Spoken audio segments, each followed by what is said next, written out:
It is difficult to watch what age and Alzheimer's are doing to a man who's always appeared to be so strong. Where you been hiding, Grandpa? He liked himself best in the 1968 movie Will Penny, the lone cowboy dependent on no one. You ain't fighting proper! You're the one that's down. In his own life, he is very dependent on this woman. Hi, Lydia. Her name is Lydia, and they have been married for more than 57 years. Hello, sweetheart. That's no hug.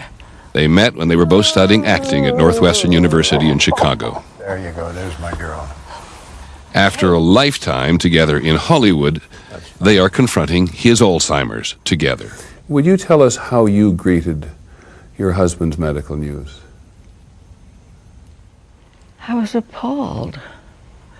I was stunned. It never occurred to me that there was anything wrong.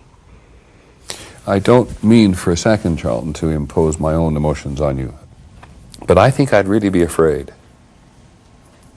I probably will be afraid, too, when it gets closer, but I don't feel those things. What was the family discussion like?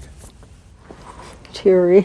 You know, but she got over it very quickly. It was a matter of moments almost before she said, okay, we'll go ahead from here. Family has always been important to Heston. He traveled the world making films, and he usually took Lydia and their children, Fraser and Holly, with him. They've always been a close family. Heston says the most important decision he ever made was to marry Lydia. I couldn't be me without her, I'll tell you that. I couldn't begin to be me without her. He has always, I gather, been extraordinarily reliant on you. Reliant? Are you? Yes, of course I am. Oh. Then You were the are. center of my life. What do you think we don't know about your husband? I would say how kind and gentle he is. Ah. That's not supposed to be part of his personality, but it is there. It is quite different from his public image. You didn't know he was going to get the NRA position. That's right.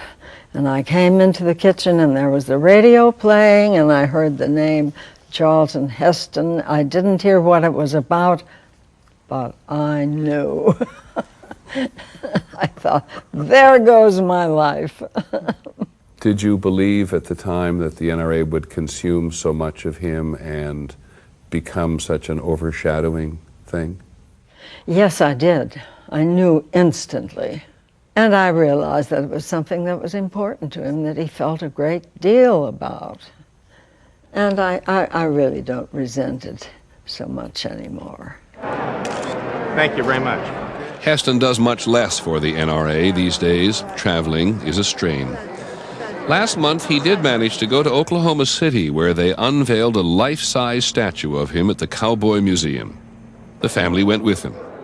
Time together is even more important now. They say about Alzheimer's, as you know, the problem is not for you. Mm-hmm. The problem is for all those around you. Yes, I'm afraid that's true. So what do you need to know as you go forward? How long and how well I can sustain my condition as it is now.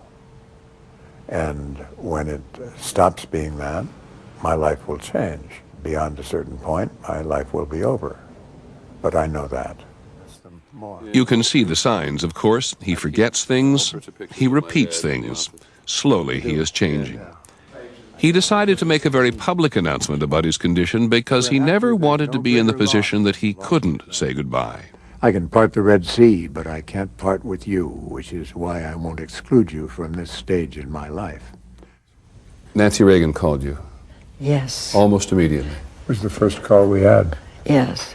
And she wanted more to talk to you, Lydia, than she wanted to talk to Charlton. Well, of course.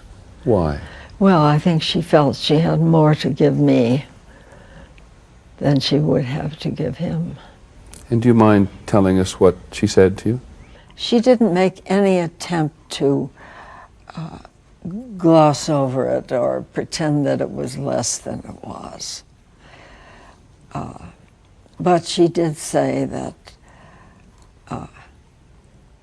any time I wanted to talk to her, that I could call her or go and see her. And I was deeply, deeply moved by that.